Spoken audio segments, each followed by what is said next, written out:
അമേരിക്കയിലെ മിനിയാപോളിസിൽ immigration and customs enforcement ഏജന്റിന്റെ വെടിയേറ്റ് 37-കാരിയായ Reni Nicole good കൊല്ലപ്പെട്ടതിനെ തുടർന്ന് കനത്ത സംഘർഷമാണ്. ബുധനാഴ്ച നടന്ന കുടിയേറ്റ വിരുദ്ധ പരിശോധനയ്ക്കിടയിൽ റെനി തന്റെ SUV ഉപയോഗിച്ച് ഉദ്യോഗസ്ഥരെ ഇടിക്കാൻ ശ്രമിച്ചെന്നും ഇത് ആഭ്യന്തര ഭീകരതയ്ക്ക് തുല്യമായ പ്രവൃത്തിയാണെന്നുമാണ് ഡിപ്പാർട്ട്മെന്റ് ഓഫ് ഹോംലാൻഡ് സെക്യൂരിറ്റി ആരോപിക്കുന്നത്. എന്നാൽ ഉദ്യോഗസ്ഥരുടെ ഈ വാദം വെറും പ്രചരണം മാത്രമാണെന്ന് മിനസോട്ടെ ഗവർണർ ടിം വാൾസും മിനിയാപോളിസ് മേയർ ജേക്കബ് ഫ്രേയും കുറ്റപ്പെടുത്തി. ഐസ് ഏജന്റുകൾ ഉടൻ തന്നെ നഗരം വിട്ടുപോകണമെന്ന് ആവശ്യപ്പെട്ട മേയർ ഏജൻസിയുടെ വിശദീകരണം തീർത്തും അവിശ്വസനീയമാണെന്നും പറഞ്ഞു. ഏജന്റ് സ്വയം രക്ഷാർത്ഥമാണ് ഇത്തരത്തിൽ വെടിവെച്ചതെന്നും ഉദ്യോഗസ്ഥൻ കൊല്ലപ്പെടാത്തത് അത്ഭുതമാണെന്നാണ് സംഭവത്തെക്കുറിച്ച് പ്രസിഡന്റ് ഡൊണാൾഡ് ട്രംപ് പ്രതികരിച്ചത്. എന്നാൽ റെനി നിക്കോൾ ഗുഡിന്റെ മാതാവ് ഡോണ ഖാങ്കർ പറയുന്നത് തന്റെ മകൾ പ്രതിഷേധങ്ങളുടെ ഭാഗമായിരുന്നില്ലെന്നും പെട്ടെന്നുണ്ടായ പരിഭ്രാന്തിയാകാം സംഭവത്തിന് പിന്നിലെന്നുമാണ്. റെനിയുടെ 6 വയസ്സുള്ള മകനും ഭർത്താവും വലിയ ആഘാതത്തിലാണ്. വെടിയേറ്റതിന് പിന്നാലെ റെനിയുടെ വാഹനം സമീപത്തെ പോസ്റ്റിലും മറ്റ് കാറുകളിലും ഇടിച്ച് തകരുകയായിരുന്നു. തുടർന്ന് നഗരത്തിൽ വൻ ജനക്കൂട്ടം തടിച്ചുകൂടുകയും അമേരിക്കൻ പതാക കത്തിച്ച് പ്രതിഷേധിക്കുകയും ചെയ്തു.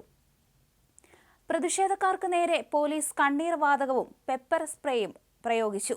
നിലവിൽ FBI-യും മിനസോട്ടെ ബ്യൂറോ ഓഫ് ക്രിമിനൽ അപ്പഹെൻഷനും സംഭവത്തിൽ വിശദമായ അന്വേഷണം നടത്തിവരികയാണ്.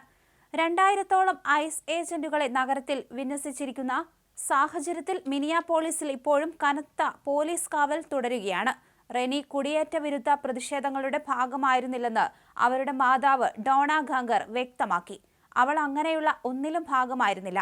ആ സമയത്ത് അവിടെയുണ്ടായ സംഘർഷാവസ്ഥ കണ്ട് പരിഭ്രാന്തയായതാകാം അവൾ വാഹനവുമായി മുന്നോട്ട് പോകാൻ കാരണം, ഡോണ പറഞ്ഞു. ലോകത്തിലെ ഏറ്റവും കാരുണ്യമുള്ള വ്യക്തികളിൽ ഒരാളായിരുന്നു റെനിയെന്നും അവർ ഓർമ്മിച്ചു. ഏജന്റിന്റെ വെടിയുണ്ടകൾ റെനിയുടെ മുഖത്താണ് ഏറ്റത്. 3 തവണ അവർക്ക് നേരെ വെടിവെപ്പുണ്ടായതായി റിപ്പോർട്ടുകൾ സൂചിപ്പിക്കുന്നു. വാഹനത്തിൽ നിന്ന് പുറത്തിറങ്ങാൻ വിസമ്മതിച്ചതിനെ തുടർന്നാണ് ഉദ്യോഗസ്ഥൻ വെടിയുതിർത്തതെന്നാണ് ഹോംലാൻഡ് സെക്യൂരിറ്റിയുടെ വാദം. എന്നാൽ വീഡിയോ ദൃശ്യങ്ങളിൽ ഇവർ വാഹനം പിന്നോട്ടെടുത്ത് മാറാൻ ശ്രമിക്കുന്നതായാണ് കാണുന്നത്. റെനിക്ക് വെടിയേറ്റതിന് പിന്നാലെ പ്രാഥമിക ചികിത്സ നൽകുന്നതിൽ ഐസ് ഏജന്റുമാർ വീഴ്ച വരുത്തിയതായി ദൃക്സാക്ഷികൾ ആരോപിക്കുന്നു. സ്ഥലത്തുണ്ടായിരുന്ന ഒരു ഡോക്ടർ സഹായത്തിനായി മുന്നോട്ട് വന്നെങ്കിലും ഉദ്യോഗസ്ഥർ അനുവദിച്ചില്ലെന്ന് റിപ്പോർട്ടുകളുണ്ട്. ഗുഡിന്റെ മരണം വെറുമൊരു വെടിവെപ്പല്ലെന്നും ഭരണകൂടത്തിന്റെ ക്രൂരതയാണെന്നും ആരോപിച്ചാണ് മിനിയാപോളിസിൽ പ്രതിഷേധം ശക്തമാകുന്നത്.